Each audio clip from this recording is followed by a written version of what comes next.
ہوتے تو اکثر سیل فون وغیرہ پرچیز کرنا چاہتے تو پھر اپنے کزن وغیرہ سے بھی لے لیتا ہے, تو وہ کیا ہوتا ہے, وہ لون ہوتا ہے. ٹھیک ہے, وہ سے کہتے ہیں کہ یار مجھے دے دو, میں 1 مہینے یا 2 مہینے میں آپ کو واپس کر لوں گا. ٹھیک ہے, پھر اگر اس سے بھی کام نہ چلے پھر دوستوں کی طرف بندہ چلا جاتا ہے. تو یہ کیا, یہ لون ان اے سینس وہی اسٹرکچر ہے نا, لون ہے. ٹھیک ہے, تو یا تو آپ لون لے سکتے ہیں, یا پھر اگر آپ کا اپنا بزنس ہے اور آپ کو کوئی لون نہیں دیتا, آپ کا کوئی بھی شاپ ہے اور آپ کو پیسوں کی ضرورت پڑتی ہے, آپ ایکسٹینشن کرنا چاہتے ہیں, اور آپ کو سب سے پازیٹیو سگنل اس چیز کا جاتا ہے کہ آپ لون لے لیں. ٹھیک ہے, کیونکہ لون لینے کے فائدے ہیں. لون لینے کے فائدہ نمبر 1, اس کے اوپر ٹیکس نہیں ہوتا. کیونکہ ٹیکس کن چیزوں کے اوپر ہوتا ہے, ان چیزوں کے اوپر جو آپ کی پراپرٹی ہو یا جو آپ کا انکم ہو. تو چونکہ یہ تو آپ کا ہے نہیں, اسی لیے یہ ٹیکس فری ہے.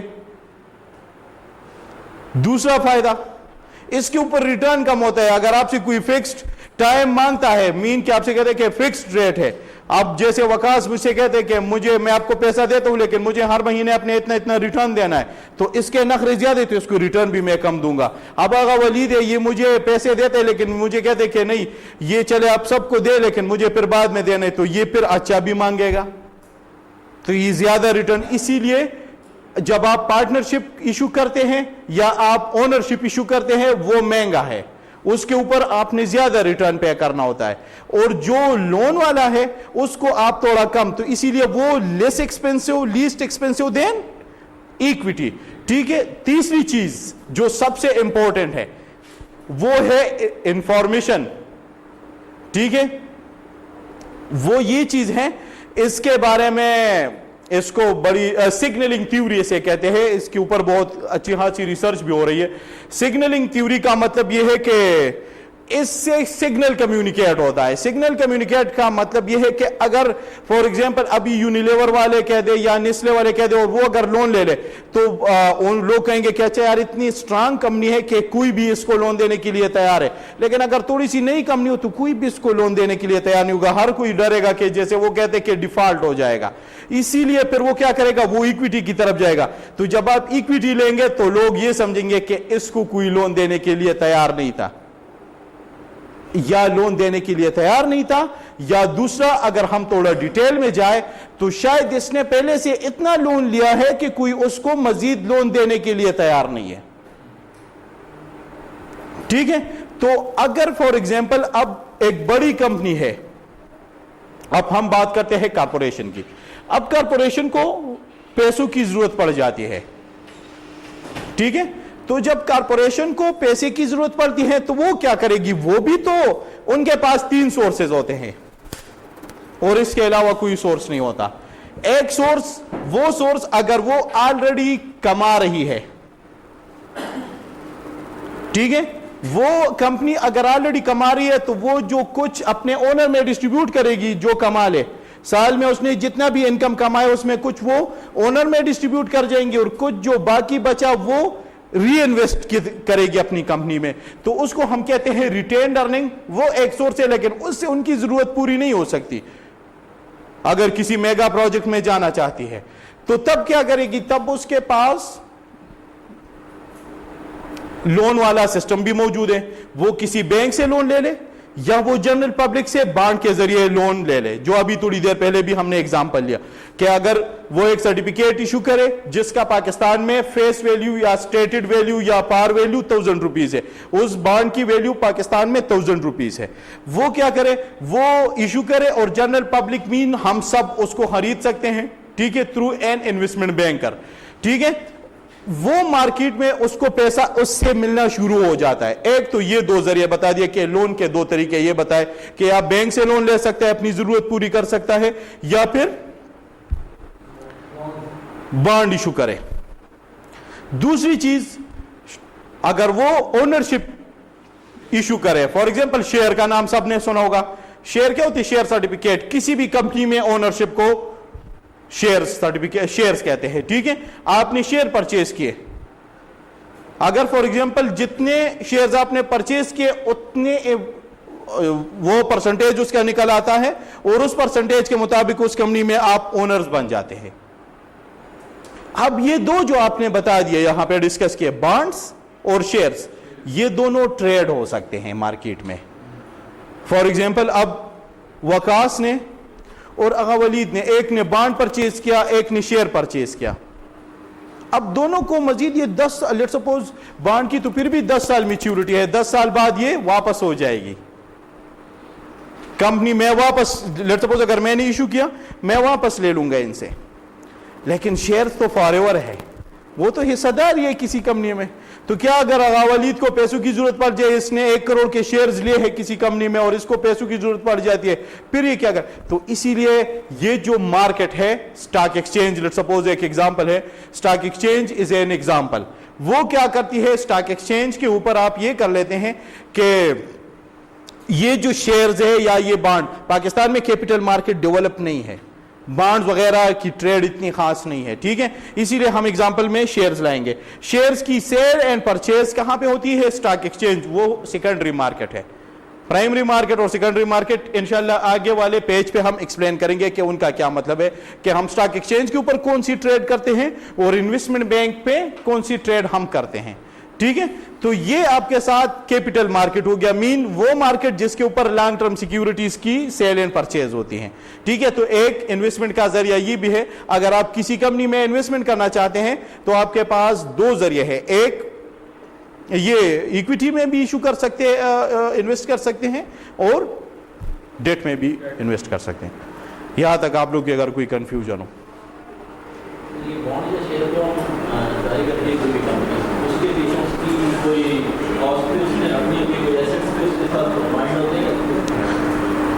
دیکھیں یہ شیئر جو ہوتے ہیں نا, یہ اور یہ بانڈ, یہ آپ کو بتا دیا کہ یہ بہت سٹرانگ کمپنیز ایشو کرتی ہے, ٹھیک ہے. اور پھر جب بانڈز وغیرہ ہے تو اس کے ساتھ آٹومیٹیکلی یہ ٹرسٹ پہ تو ہوتے نہیں ہے, ٹھیک ہے. 2 طرح کے لون ہوتے ہیں, ٹھیک ہے. ایک جنرل اوبلیگیشنز لون ہوتے ہیں, وہ لون, شیئرز تو چلے آپ کے سیکیورڈ ہے, وہ تو جو وہ کمپنی شیئرز ایشو کرتی ہے جو کہ لسٹڈ کمپنیز ہے, اور لسٹڈ کمپنیز ڈیفالٹ کرنے کے لیے تو نہیں لسٹڈ ہے, ٹھیک ہے. تو وہ بڑی بدقسمتی ہوگی کہ کوئی کمپنی کی شیئر پرائس بہت نیچے اچانک گرنا شروع ہو جائے, ٹھیک ہے. جو دوسرا آپ کہہ رہے ہیں بانڈز کی, تو بانڈ 2 ہوتے ہیں نا, ایک جنرل اوبلیگیشنز جو کہ ٹرسٹ کے بیس پہ ہوتی ہے وہ لون, ٹھیک ہے, اور دوسرا ہوتا ہے سیکیورڈ لون جس کے بیک پہ کوئی کولیٹرل رکھا ہوتا ہے. تو یہ جتنے بھی بانڈز ہیں یہ سیکیورڈ ہوتے ہیں, ٹھیک ہے. اگر آپ کوئی کمپنی ڈیفالٹ کرے تو وہی کہانی ہے کہ وہ آکشن میں جائے گی اور آپ کو اپنے پیسے واپس کرے گی.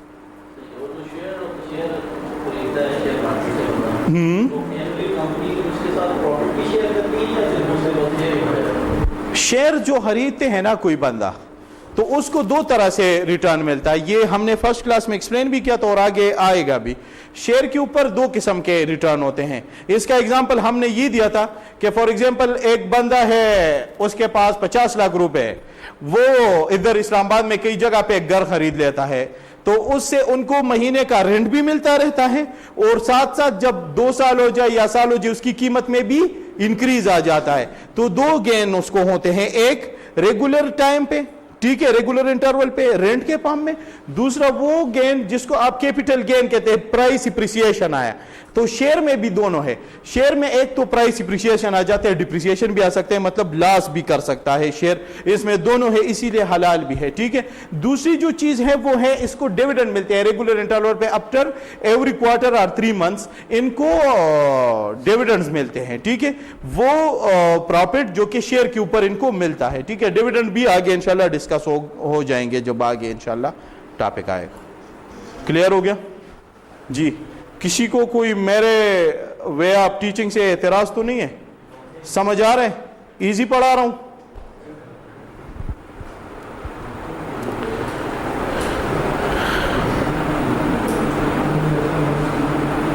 یہ کیپٹل مارکیٹ میں ایک تیسرا بھی لکھا ہے, پریفرڈ سٹاک, ٹھیک ہے.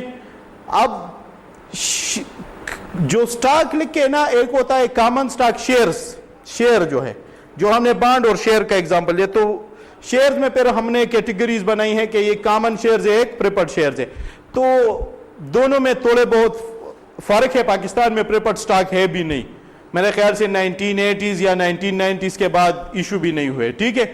تو جو پریپرڈ سٹاک ہے اس کا نام پریپرڈ ہے تو اس کو پریفرنس ملتی ہے. وہ ان دا فارم اس کے اوپر فکس ڈیویڈنڈ ملتا ہے. وہ ان دا فارم جب ڈسٹریبیوشن آف انکم ہوتا ہے تو کامن شیئر سے پہلے ان کو انکم ملتا ہے. ٹھیک ہے, اور بس یہی کچھ 3-4 ان کے فائدے ہیں. باقی جو زیادہ فائدے ہیں وہ کامن شیئرز کے پاس ہے. وہ کامن شیئر کے پاس سب سے بڑا فائدہ یہ ہے ووٹنگ رائٹس ان کے پاس ہوتی ہے.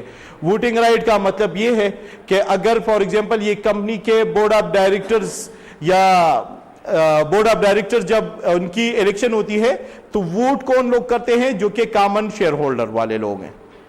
پریفرڈ شیئر ہولڈر ووٹ نہیں کر سکتے.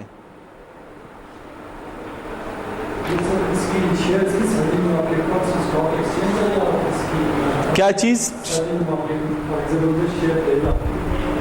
مجھے تھوڑا سا آواز تھوڑا سا آپ بھی ابھی بولے.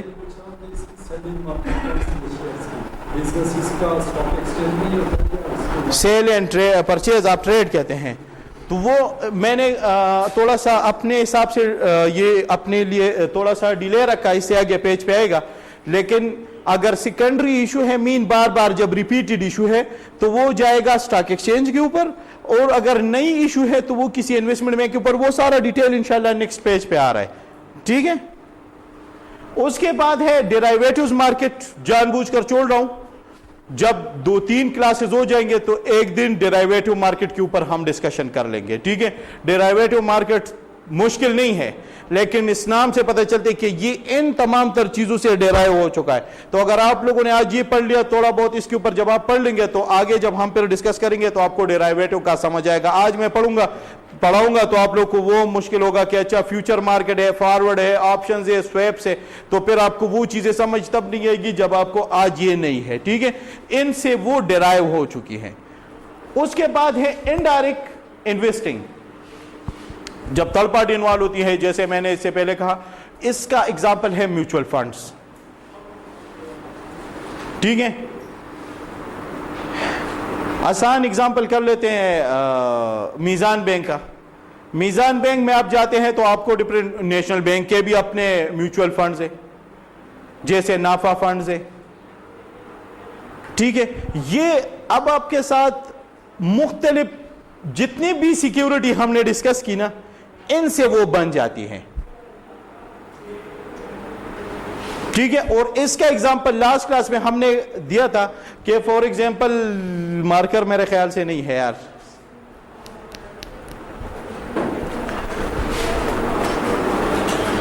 یہ ڈسکشن تو اتنی لمبی ہوتی جا رہی ہے, ٹائم جا رہا ہے اور ایک پیج سے ہم آگے نہیں جا رہے.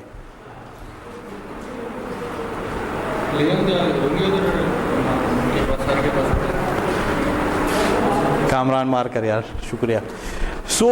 ہم نے لاسٹ کلاس میں ڈسکس یہ کیا تھا کہ اگر آپ کسی ایک کمپنی کے شیئر میں انویسٹمنٹ کریں گے یا کسی ایک کمپنی کے بانڈ میں انویسٹمنٹ کریں گے یا کسی بھی ان تمام جتنے بھی ڈسکشن کی, یہ تو ہم نے کچھ تھوڑے بہت ڈسکس کی, اس میں بہت سے قسمیں ہیں. کسی ایک میں انویسٹمنٹ کریں گے تو اگر وہ لاس کر جائے گی تو آپ کی پوری انویسٹمنٹ خراب ہو جائے گی. اسی لیے وہ ایک پروور بھی ہم نے لاسٹ کلاس میں ڈسکشن میں لایا تھا کہ do not put all your egg in one basket. ٹھیک ہے, اگر وہ باسکٹ گر گیا تو سارے انڈے ٹوٹ جائیں گے. ٹھیک ہے, تو اسی لیے آپ توڑے کر کے کئی جگہوں پہ انویسٹ کریں. ٹھیک ہے, لیٹ سپوز اگر میں میوچل فنڈ کو دیکھوں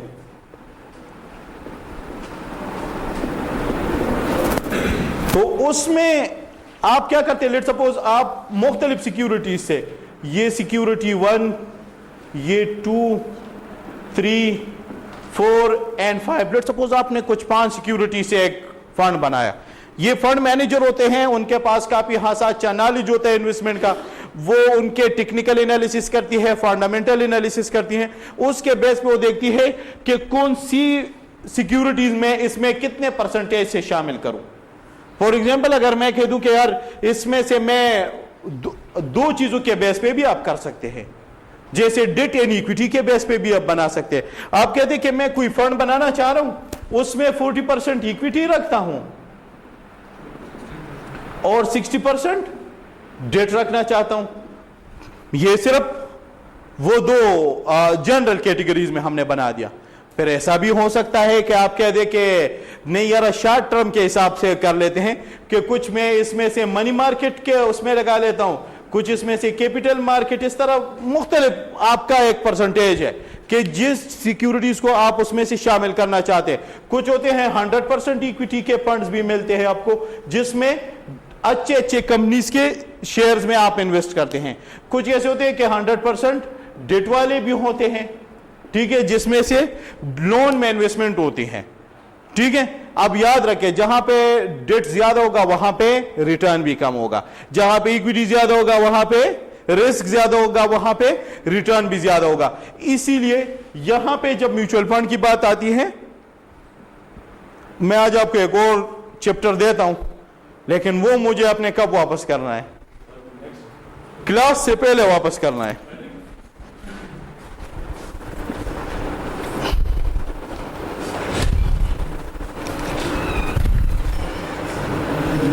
ٹھیک ہے, ٹھیک, یہ میوچل فنڈ کے اوپر ایک چیپٹر ہے. ٹھیک ہے,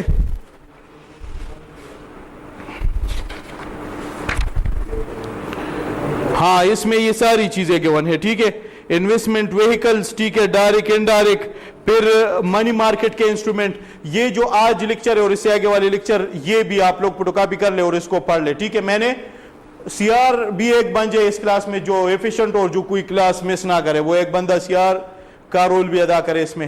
ٹھیک ہے, میں نے وقاص صاحب کو نوٹس دے دیے, پاسبل ہو تو سکین کر لو, سب کو گروپ میں بھی شیئر کر دو. ٹھیک ہے, کوئی گوگل, ٹھیک ہے, اس کو گروپ ایڈمن بھی اپنے ساتھ رکھ دو. ٹھیک ہے, آپ ایم بی اے کو کمیونیکیٹ کرتے رہو, یہ ایم ایس کو کرتا رہے گا. سو میوچل فنڈ کے اوپر ہم بات کر رہے تھے. سو میوچل فنڈ پھر ڈفرینٹ ٹائپس کے ہیں اور ڈفرینٹ لوگوں کے لیے بنے گئے ہیں. ٹھیک ہے, جیسے فار ایگزامپل کچھ لوگ ہوتے ہیں وہ رسک کے ورث ہوتے ہیں, کچھ لوگ ہوتے ہیں وہ رسک ٹیکر ہوتے ہیں, کچھ ہر کسی کی پرائیورٹی چینج ہوتی ہے. اب صرف یہ رسک دو چیزوں کے اوپر یہ نہیں ہے, لوگوں کی پرائیورٹی چینج ہوتی ہے. جیسے اب تھوڑی دیر پہلے ہم نے اگزامپل لیا میزان بینک کا. میزان بینک میں آپ جب جائیں گے نا, آپ بھی تو پتہ نہیں کتنے ان کے پاس فنڈز ہے. میں آج سے تقریباً 4 سال پہلے 5 سال پہلے گیا تھا تو ان کے پاس ایک فنڈ تھا پینشن فنڈ.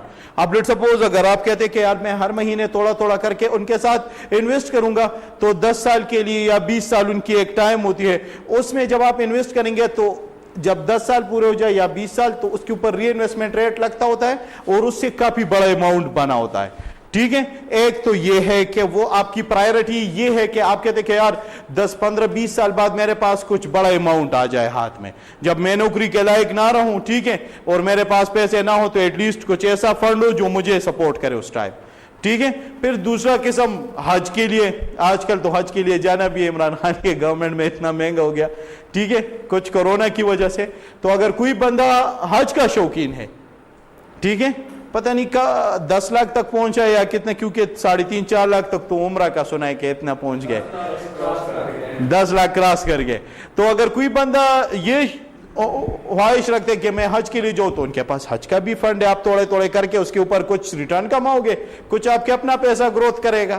ٹھیک ہے, پھر اگر کوئی بندہ کہتے کہ یار میرے بچے ہیں اور ان کی ہائر سٹڈیز آئے گی اور 10-15 سال کے اندر اندر وہ ابھی تو چلے پرائمری اسکول میں ہے, 1st-2nd کلاس میں ہے, یا اس طرح ابھی تو چلے اتنا فیس نہیں میں افورڈ کر سکتا ہوں, لیکن جیسے یہ 10-12 سال بعد یونیورسٹی میں پہنچ جائیں گے تو اگر آج 1.5 لاکھ فیس ہے تو آج سے 10-12 سال بعد پتہ نہیں کتنی فیس ہوگی.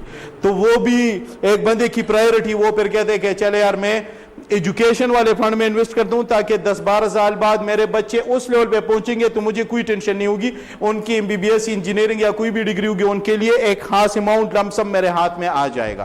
ٹھیک ہے, پھر اس طرح کسی کی میرج کی پرائیورٹی بھی ہو سکتی ہے تو میرج کا فنڈ بھی موجود ہے. ٹھیک ہے, یہ مختلف ہے. تو پھر میوچل فنڈ میں بھی جیسے ہم نے شیئر کا ذکر کیا, شیئر ٹریڈ ہوتے ہیں اسٹاک ایکسچینج کے اوپر,